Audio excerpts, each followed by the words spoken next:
Historia de México, siglo XX, módulo 4. La Revolución, etapa constructiva. La Revolución de 1910 trajo consigo una serie de anhelos populares que la Constitución de 1917 recogió y procuró darles forma concreta en la dotación de ejidos y aguas a los campesinos, en el aumento de salarios y reducción de la jornada de los trabajadores, en el ensanchamiento de la educación hacia las clases populares y en la nacionalización de las fuentes más importantes de riqueza, las tierras, aguas y productos del subsuelo.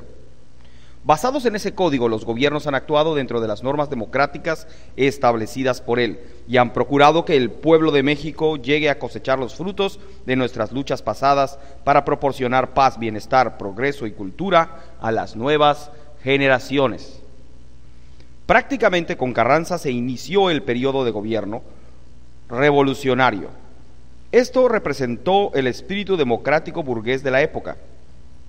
Persiguió al zapatismo, al igual que al movimiento obrero, y no obstante, buscó el apoyo de ambos, porque de otra manera, el constitucionalismo hubiera carecido de base sólida para su triunfo. Durante su gobierno, Carranza tendió a quebrar al militarismo, al poder que de nuevo había logrado el clero y al grupo de los científicos y caciques que habían sobrevivido al porfirismo. Económicamente inició la política de protección a las industrias nacionales. Con respecto a las riquezas naturales, quiso que las adjudicaciones fueran hechas a favor de mexicanos y que en toda concesión a extranjeros, estos deberían renunciar previamente a la protección de sus gobiernos. En cuanto a los servicios públicos, ferrocarriles, tranvías, teléfonos, sustentó el criterio de que el gobierno debía poseerlos y administrarlos. En la cuestión petrolera, Carranza declaró que los derechos que se pretendieran adquirir sobre el subsuelo tenían que obtenerse de la nación. Los petroleros se opusieron, pero Carranza sostuvo su criterio. Debiendo terminar su periodo presidencial en noviembre de 1920, Carranza puso todo su empeño en que le sucediera un civil, el ingeniero Ignacio Bonillas. Pero este era una persona desconocida y no podía contrarrestar el prestigio, la popularidad y la simpatía de que gozaba el general Obregón, que era candidato del Partido Liberal Constitucionalista y de una mayoría de militares.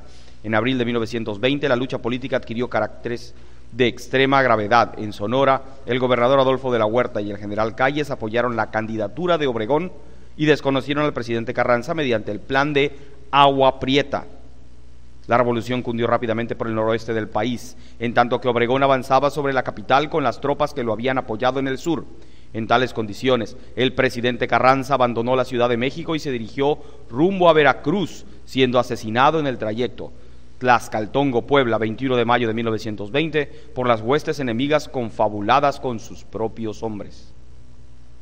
La muerte de Carranza dejó al país en manos de los revolucionarios del Plan de Agua Prieta y el Congreso designó al jefe de la rebelión, don Adolfo de la Huerta, como presidente interino para terminar el periodo que había quedado incompleto hasta el 30 de noviembre de 1920.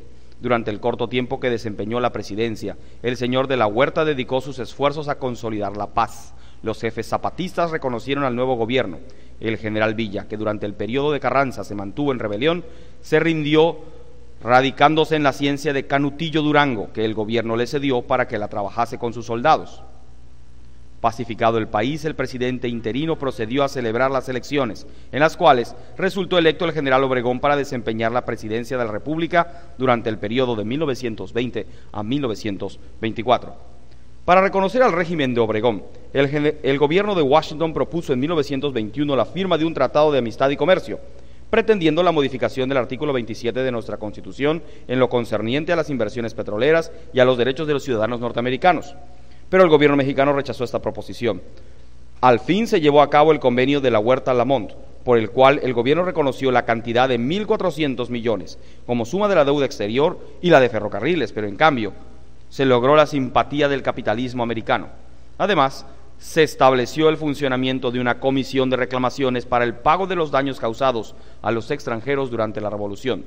En agosto de 1923 se firmaron en México los tratados de Bucareli, por los que el gobierno norteamericano reanudó sus relaciones diplomáticas con el nuestro, sobre la base de salvaguardar los derechos de la propiedad de los norteamericanos en México. Durante su gobierno, Obregón se dedicó a poner en práctica la Constitución del 17 impulsando la dotación y restitución de ejidos a los campesinos y la organización de sindicatos de los trabajadores, los cuales formaron dos poderosas agrupaciones, la Confederación Regional Obrera Mexicana, la CROM, y la Confederación General de Trabajadores, la CGT, que se convirtieron en fuerte apoyo del gobierno. También dio gran impulso a la educación pública. Se restableció la Secretaría del Ramo, asignándole un presupuesto de 30 millones de pesos, siendo este el punto de partida de la acción intensa que los gobiernos revolucionarios han venido desarrollando para difundir la cultura entre todas las clases sociales del país. En 1923, la sucesión presidencial dio origen a nuevos disturbios políticos. Fueron candidatos en esa ocasión el general Plutarco Elías Calles y don Adolfo de la Huerta, ambos ministros de Obregón, y entre ellos se dividieron las simpatías del antiguo grupo revolucionario.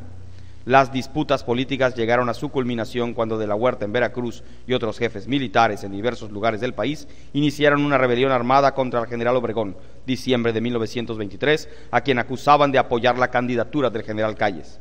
Con toda actividad, el general Obregón acudió a abatir a los rebeldes y a fines de febrero de 1924 ya había logrado dominar la situación.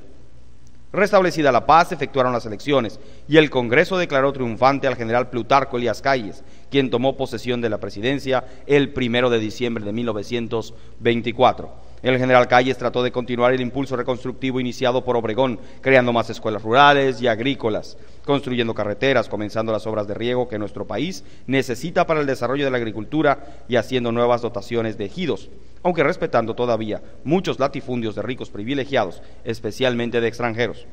Procuró la nivelación de los presupuestos teniendo por base una política hacendaria de economías. Así, pudo fundar el Banco de México en septiembre de 1925 y más tarde el Banco de Crédito Agrícola, destinado a la ayuda de los campesinos, y pagó una parte considerable de la deuda interior y exterior de México.